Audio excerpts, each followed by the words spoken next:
I'm Corbett Wall with DV Auction, here with your feeder flash for Monday, February the 6th, brought to you in part by Macrocin by Bimeda. Macrocin is proven efficacy at an affordable upfront price.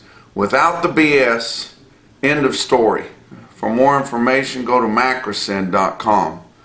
Also, Joplin Regional Stockyards, looking at around 7,000 head here for their Monday regular feeder cattle sale. Biggest run they've had for 3 weeks. They've had a couple of really light runs there with some weather moving through and the road's bad and been muddy in that area. They had real big runs to start off the new year, but getting back going about normal for them with about 7,000 head be a good run. Got to see Jackie Moore and the whole gang down at New Orleans at the Cattle Con, and that was a good time with them. He and I did a little video. We talked about the video that he's doing with Joplin Regional Stockyards. It's available every Tuesday, just kind of doing what I do here, but just for the local area, and telling people what's going on, and I think it's a good deal there too. But check out Joplin Regional Stockyards on dvauction.com. You can view and bid right there. A light test, and a light test everywhere. All the sales, I mean, there were some big sales, but for the most part, your feeder cattle runs were extremely light. We're getting low on cattle, guys. We've ran a lot of cattle through these sales. A lot of people sold early because they were so short on forage and on hay, and just didn't have anything to hold those cattle with anymore. A lot of people sold cattle earlier than they normally would. We had a lot of cattle move through your sale barns, at least the first 3 weeks of the new year, and now we're getting tight, especially in the southern plains. I mean, it doesn't take very many feeder cattle to draw a crowd in the southern plains because it's just so tight numbers everywhere. And we saw a very light movement in your direct fat cattle trade. Finally did see some trade starting to break loose late in the week, but you know, people were dug in. They knew that we had a right for a higher market again. We had the inventory report. It was very bullish earlier in the week. Then your board kind of played games with everybody. It was down right after the bullish inventory report come out, and then it come raging back on Thursday. But just a very light runs of cattle everywhere. And like I said, it just doesn't take very many cattle to draw a crowd anymore.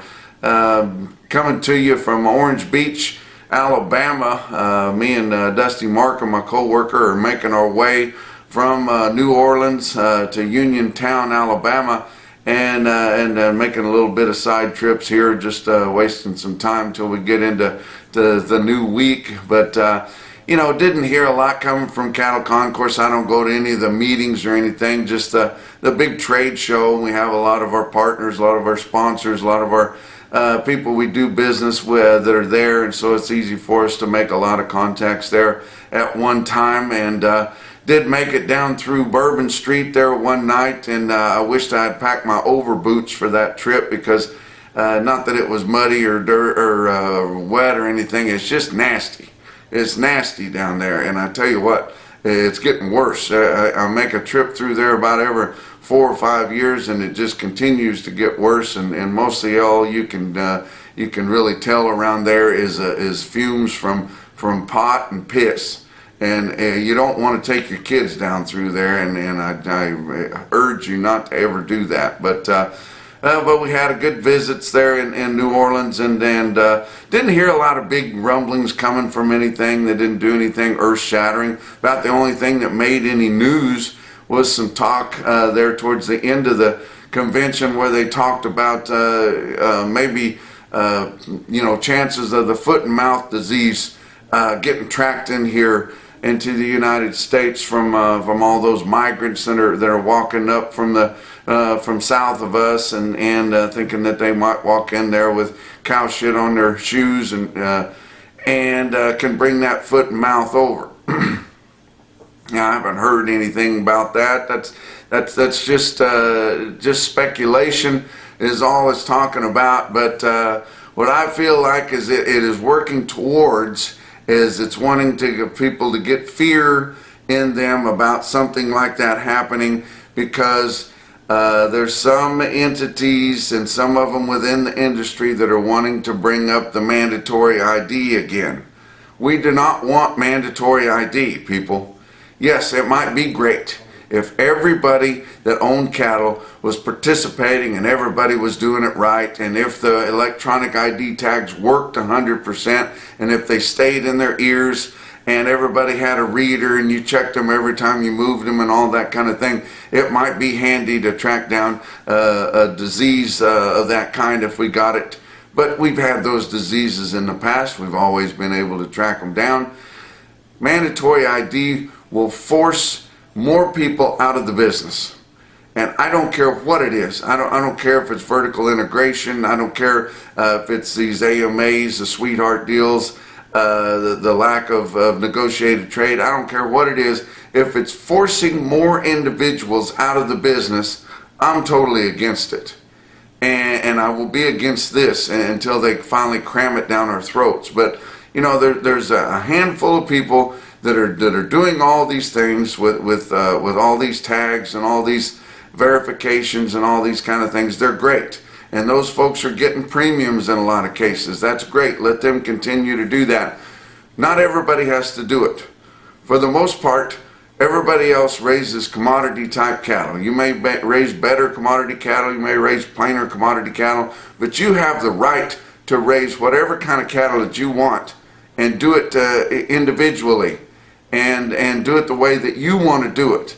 And there's a market for those cattle. And you know, even if you're selling cattle to intact bulls and right off the cow, you still have the right to do that. It gives opportunity to people that are backgrounding to add value to those cattle down the road. Doesn't mean you're not going to get a big price for those cattle, especially as we go forward here with opportunities for extremely high prices. I promised you guys, or I didn't promise, but I forecasted $3 calves here a few weeks ago. I did hear rumors that we had some $3 calves up in Glasgow, Montana. I didn't get full verification of that, but it doesn't surprise me if we do. I've seen cows, slaughter cows, quoted as high as $1.10, maybe $1.20 in the Midwest, and then some individual quotes on cows. I told you I think they'll get as high as $1.30, and they will. These way up cows. We're going to go into about 2 to 3 years here where you guys have a really good opportunity to make some money for a change, and I hope that you can seize those opportunities, guys, because then we'll likely go into another doldrum where we're 6 to 8 years of really tough times, and as high as the inputs are getting, and I don't see them backing off any, it's going to get tough after that. But let's enjoy what's coming ahead of us. Let's talk about your board for last week, February live cattle futures. Monday was up 202, Tuesday up 10 cents, Wednesday was down 42, even with that bullish cattle on feed report coming out Tuesday afternoon. Thursday back up $1.32, Friday up 52. Your February spot live cattle futures contract ended the week at 160.27, and that's up $3.55 for the week. That was good gains, guys. April ended at 160.27, down 55. Talk about your feeder cattle. Monday was up 45, Tuesday up 222, Wednesday was down 290. Frustrated me and everybody else after that bullish inventory report, but then Thursday came right back up 267. Friday was up 17 cents. Your March feeder cattle ended the week at 186.10, up 263 for the week. April ended the week at 190.62 based on an 800-pound steer, up 307. March corn 677.5 to end the week. That was down 5.5 cents a bushel. March beans 1532, up 22.5 cents a bushel. Your fat cattle trade almost nothing all the way through Thursday, and what I'm giving you is through Thursday turned in up to 2 o'clock on Thursday. Only 4,000 head of direct fed cattle trade in your entire 5-area feeding region. We're getting there, guys, with no price transparency, no price discovery. It's just getting tough. But Your few negotiated guys, they were dug in. They were dug in hard. They didn't want to take the steady to lower bids. The northern guys are getting tired of having their cattle criticized for being too muddy. That's what happens. And they sold some cattle, but like I said, through Thursday, only 4,000 head. But in the 5 area, your price was 154 to 158. That was all in the northern plains. The 154 was on the muddy cattle, and 158 was on the clean cattle. Your weighted average up through Thursday at 2 o'clock was 155.68, and that was actually about almost a half a dollar higher than the end of the previous week. Dress sales were only 248. Your weighted average on dress steers up through Thursday was only 248, and that would still be up 28 cents compared to the previous week. But we started to see some trade break loose late Thursday and into Friday, still mostly in the northern plains. On Friday, Iowa had confirmed sales of 5,900 head, including those late Thursday sales that come up to 9,300 head. That's about a third of what they would typically move. Live sales 154 to 160, so they started getting higher prices. Told you guys, the longer you hold on, the harder you dig in, the higher prices you end up getting paid. Dress sales from 248 to 250 and heavy on the 250. Nebraska 2,800 head was all on Friday, only 3,300 head for the whole week up through 2 o'clock on Friday. Dress sales 248 to mostly all 250, so that was better. Now in the southern plains, Kansas only had 1 load of cattle confirmed on Friday. About 3 loads confirmed for the entire week in the entire state of Kansas. The only price we had on typical cattle was $250 dressed in northern Kansas. Texas did not trade a hoof through 2 o'clock on Friday. Now they did, consolidated beef producers and most of the other guys that sell negotiated cash in the southern plains were dug in at 160. They know they deserved the 160. They decided it was time to get it, the 160. And they ended up not getting it. So guess what? The Packers didn't get any cattle bought. And there was a few cattle that sold late Friday, maybe even some over the weekend at 159, but not many. Consolidated beef producers did not let go of their cattle that they market for those people. They're dug in. These Packers are coming into this week extremely short bought, and they still have to buy 15 to 20% of the cattle that they need in the open market. They hate doing it. They don't want to do it. They want more MAs. They want more cattle promised to them, and because they don't like to have competition, and they don't want to have the prices raised on them whenever it's time for the prices to be raised. But it's going to be interesting this week. They're going to be coming out Monday needing cattle. They're going to be needing cattle Monday and Tuesday. You have to still stay dug in to get the market that you deserve. So I hope the guys stay dug in, and I hope we realize at least 160 for the entire 5 area, not just the northern plains, on the best clean cattle. But box beef cutout values were lower, or actually mixed. I guess select ended up a little bit, but on your weighted average on all of last week's box beef cutout values, your choice ended up down 335 on your weighted average at 265.82. Your late sales on Friday afternoon were about $1 lower than that. Your select sales, all of them, the weighted average on last week was up 36 cents from the previous week's weighted average at 250.50. Narrowed that choice select spread to just $13.32. And your Friday sales, late Friday sales on select were about $1 lower than that too. Only 536 loads of cuts, grinds, and trimmings.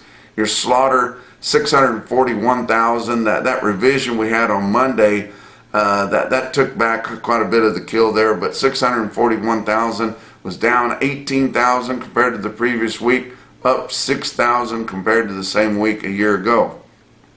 Talk about your feeder cattle market. Your real-time index on DV auction based on an 800-pound steer up through your middle 12 states. Cash price, auction price, 800-pound steer, 181.65. That was up $2.36 compared to the end of the previous week, up $6 in the last 2 weeks. This market's really moving, guys.